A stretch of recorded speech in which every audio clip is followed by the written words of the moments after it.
I really don't even know where to start. If you're here watching this video, first of all, welcome back to the channel. And if you're new here, consider subscribing because if you guys love soccer and you want to see it grow and get the respect it deserves in America, then subscribe down below. Be part of the change, but be part of the channel. But basically, if you're here, you'd probably just watched USA lose to Mexico in the Gold Cup final. Now, this may come as a shock to many. Maybe not really a shock. It's more of a I kind of thought it wasn't gonna happen kind of effect. Like leading up to the final of this Gold Cup, the USA really wasn't promising.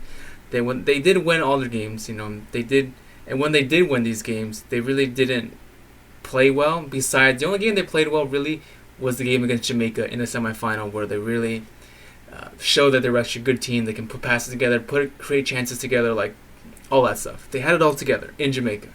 Against Jamaica. But all the other games they won, but it wasn't convincing. They were playing sloppy. The players, like, nobody was linking up together. Like, freaking Will Trapp was starting, Yatizars was starting. Like, it just was not a good mix. So we got to the final here. I kind of looked back at Mexico's games, and I was like, you know what? They're kind of in the same boat. Both of these national teams have new managers. Both of them are really trying to implement new squads, implement new players into these squads, become household names, yada, yada, yada. Okay? Both of them experimenting with different players and new players in the national team. So I kind of thought going to this final game that it was going to be mostly a 50-50 game. And that's what I thought. So from the first half, USA obviously the better team by a long shot in that first half.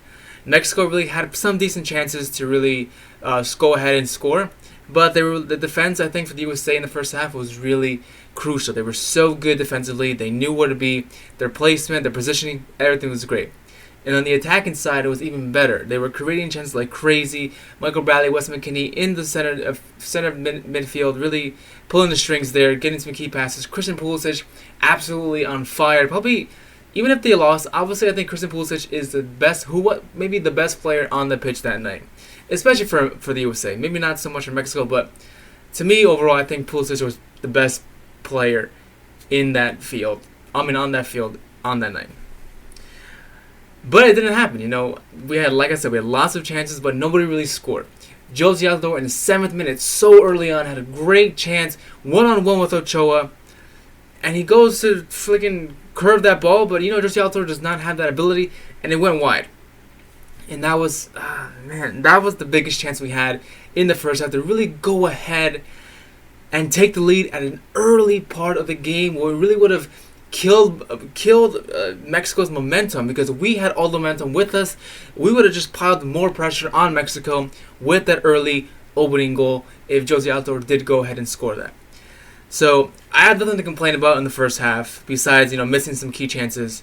But in the second half, I kind of wondered, like many of you guys wondered, like what went wrong? What happened to us? It's like Greg Berhalter gave the most boring or terrible halftime talk, and the team comes out and they're just deflated. Totally different team from the first half. We had really maybe one good chance from a corner kick where Jordan Morris really jumps like 10,000 feet in the air, holds that, and tries to shoot, and nothing happens. I don't know why my screen just changed here, but whatever. And that was pretty much it. And the rest of it was all Mexico. Mexico was cutting down our passes. Mexico was really just being a good team. Like, they were better than us in every single aspect. I don't understand. But the whole point of this video really isn't to kind of break down what happened with USA or why we lost. I thought, like I said, it was a 50-50 game. I just thought Mexico took the chances they had and they scored them. We had lots of chances in the first half and a little, maybe one or two in the second half, and we didn't get to finish those chances. And if we did, it would be a whole different game. This would be a whole different video. I would be in a whole different mood. But what I really want to complain about really before I go is just Greg Berhalter. I really don't get his tactical managing skills. Like, I don't understand how he sees the game. Like, obviously, I don't see what he sees. But I do see some of the maybe wrong decisions possibly that he makes. And what I really want to talk about is just the frustration I had. Jozy Altidore, maybe he's not, it's not a surprise that he's not liked by many fans right now. Same with Michael Bradley, okay? Everyone's kind of over them. They want new and fresher legs, new young talent coming through to replace them. And we'll get there. And maybe after this Gold Cup, it will be probably Michael Bradley's last tournament with the USA, and possibly a couple more games to go, and then it'll be it for Jozy as well. But regardless, Jozy Altidore, I criticize him a lot, but he had a really good game in the first half. You know, his hold-up play, he can hold the ball really well, hold the play up well, and set up a good pass going forward. He did that so many times with Paul Arriola and with Christian Pulisic. He got the ball, he held the defender, made a good pass to going forward and create another attack. So he did really good. So when we go and replace Jozy Altidore in the future, we need a player who's able to hold up play as good as he does, but then maybe do more after that, like finish your chances. So I have no problem with Jozy Altidore in that first game, in this game, the first half. What I have a problem with is the problem I have is Greg Berhalter subbing him out in the second half for fucking Gyasi Zardes, who had a terrible game against Jamaica. And then I got even more fucking pissed off because Greg Berhalter goes ahead, takes Jordan Morris off for Christian Roldan.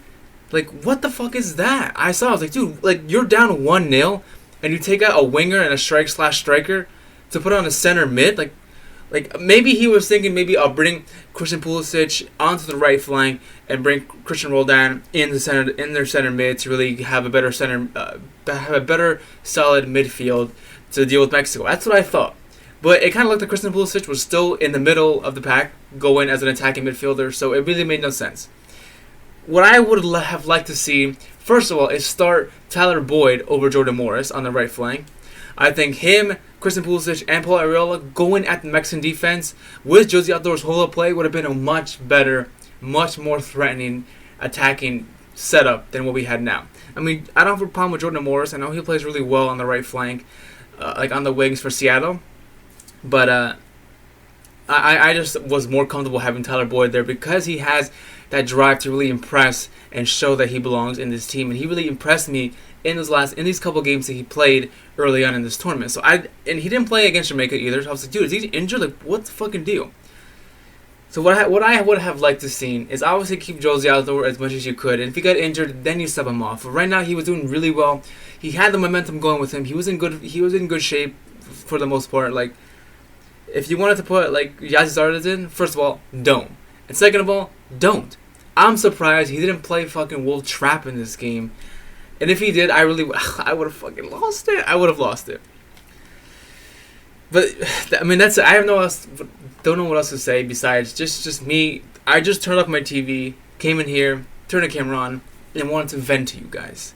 So first half, USA did well. Second half, totally different team. And I think what really went wrong in this game is Greg Berhalter's managing abilities. He really didn't make any good substitutions that could have impacted the game in a positive manner. I think if he, like I said, replaced Jordan Morris with Tyler Boyd, kept Jozy as much as possible, and then maybe towards the end put Zardes or whatever, but whatever. I mean, we lost the Gold Cup. The Gold Cup is now back in Mexican hands, so that's that. So what I think went wrong in this game was Greg Berhalter. Just Greg Berhalter. I think we did really well in the first half, and if we finished those chances that we had early on, it would have been a different game. But Greg Berhalter, I think, was the reason we unfortunately lost this final. But that's it. I'm getting out of here. It's freaking late. I gotta go to bed. As always, thank you so much for watching. Thanks for kicking with me, and I'll see you next time.